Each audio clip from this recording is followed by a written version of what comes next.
Okay, today we will be doing problem number 77, combinations. Let's read the problem. Given two integers n and k, return all possible combinations of k numbers chosen from the range 1 to n. Okay, you may return the answer in any order. Okay, basically, so as we can see in this example, as we can see in this, so basically, as we can see in this example, n is 4 and k is 2. So it basically means we need to find the combinations from these numbers, like from 1 to 4, since it's a closed interval of 1 to n. So we need to find combinations including two elements, like all the possible combinations from these four numbers, but those combinations should maximum have two elements, like should only have two elements, not just maximum, like it's not at most, it's basically it should only have two elements. So example could be 1 2 and 1 3, 1 4, 2 3, 2 4, and 3 4. Yeah. Okay, you may return the answer in any order, and I don't think note that combinations are in order. Okay, yeah.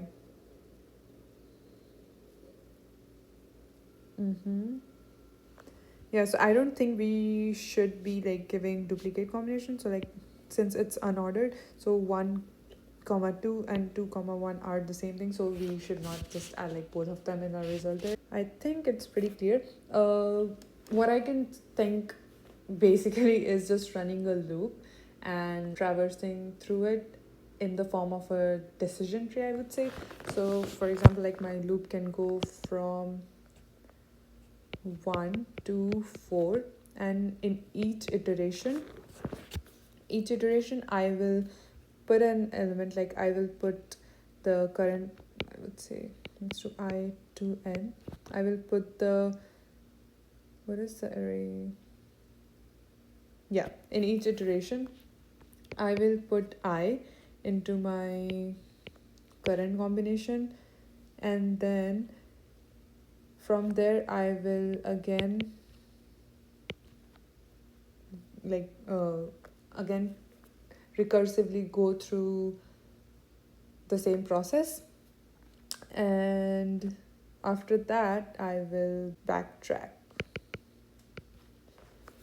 Yeah, so instead of like the classic choosing and not choosing behavior in this case, like because it will just happen with the like naturally with the help of a loop. I think I am trying to form a sort of a decision tree. So like in the beginning we will have nothing, right?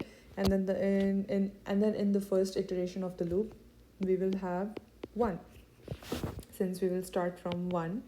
I should be 1 here, and we will have 1, and then once we have like pushed 1 into our current combination, we will try all like remaining elements. So we will like keep going I plus 1, like recursively we will try all the proceeding elements after 1. So we can try 2, we can try 3, we can try 4 from 1 itself, because like as you can see, from 1 we will get to 2, and then from 2 again we will push it into this, and then we will get to 3. So in each iteration this is going to happen, and like from 2 we will get to 3 obviously, and then from 2 itself we can also get to 4, and from 3 we can get to only 4. Like you can see how it will go, because we are only progressing forward, so there is no way for me to go from like 2 to 1. So we will also be making sure that we are not producing any duplicates in this matter, and our combinations, and every time our combination like this, our current array reaches k size, we will just push that combination to our result and return. So I think that makes sense. So Yeah, let's get started with the code. I need to be really careful with this problem, so I'm just trying to see if I missed something. Mm, okay, yeah, let's get to the code and we shall see.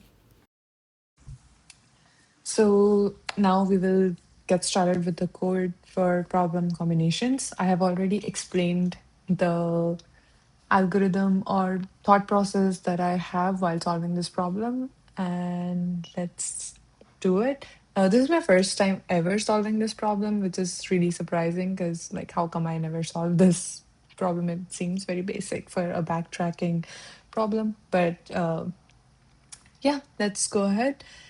Just like any other problems, like just like all the problems we have solved so far, we will have our current combination, and then we will have our result array.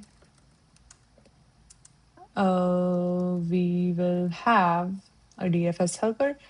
I think I'll just call it backtrack for this case.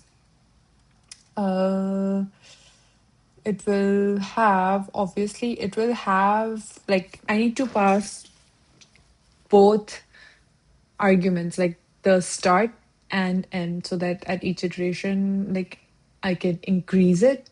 So, for example, if I'm at I should be able to go to I plus 1. So I need to have a current index, like the starting index, which I would, oh, sorry, which should in this case just be 1, and my ending would be n, and I will also pass k.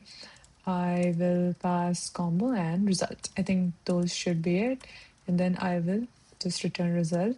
Let's write our backtrack function. It should be this, and then n is just n, and it should be k, and then it should be the combination, the current combination array. Oops. And then our, oh, sorry, our result array. For my base case, I think it should basically be when my combination size equals k. I think, yeah, that should be it. I will just push the combination onto my result array. And then return. Okay. Yes. Okay. Now we will have our loop, which will go from start. It should go up until n. And yeah. So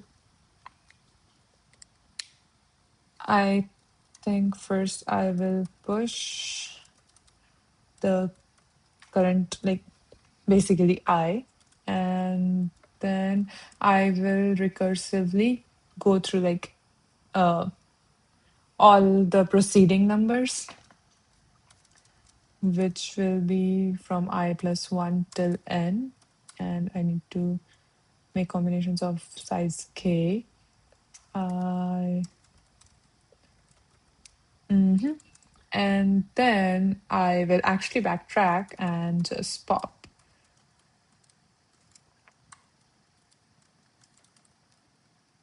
And I think that should be it. Let me see. Okay, so I really want to do a dry run for this problem since it's a little confusing, at least to me. So let's see how the whole process works, like how the whole code is making sure that we are on the right track. Okay, I start with 1. So this obviously doesn't, like, this is not true for the very first iteration or very first call to our backtrack function. I start at 1. I have pushed 1 into my current combination. So my current combination so far has 1. And then I get here. When I get here, I will now call backtrack again with 2 n, like 2 4 n is basically 4 in this example. 2 4 2 again, combo and result. So here the combo has 1 in it. So in this call, again, this is not true because it only has one element. I will come here. This becomes 2. So now I push 2. So now my combo has 1 and 2. So I go to the next backtrack call. This is going to become 3 now. And this is 4 again. This is 2. Now my combo has 1 and 2, and result is still empty. So now in this call, when I come here, this is going to be true since our combination, like the current combination, has 2 elements now. So we will push it into our result array and then return. After a return from this call of 3 n k combo and result, after I return, I'll get here, and I am still in the I'm still in the second call in my recursive um, tree. So I is going to be at 2. So I will be popping 2 out, and then I will again start from this loop. I was at 2, now it becomes 3. Now I will push 3 here. So once I have pushed 3, I will pass 3 on, and then I will eventually come here. I will push 1 and 3 into my result, and then I will get here in the same way. I will be popping 3 out, and then I'll go to 4, and then the same process goes through. And then once we are done with all the calls related to 1, we will come here and I becomes 2. So now we will explore all the preceding elements after 2 in the same way. So I hope it is clear. Now let's try and run it. I haven't actually run the code. Okay, I was way too confident. Uh,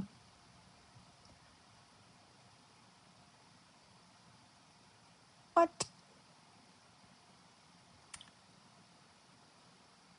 I is less than or equals to n.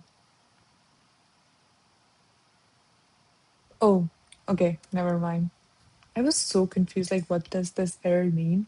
It just turns out a semicolon error. Wait, okay, I was scared because it was taking a little longer, so I thought recursion was messed up, but okay, yeah, we were correct. So I hope you guys understood the explanation and the code.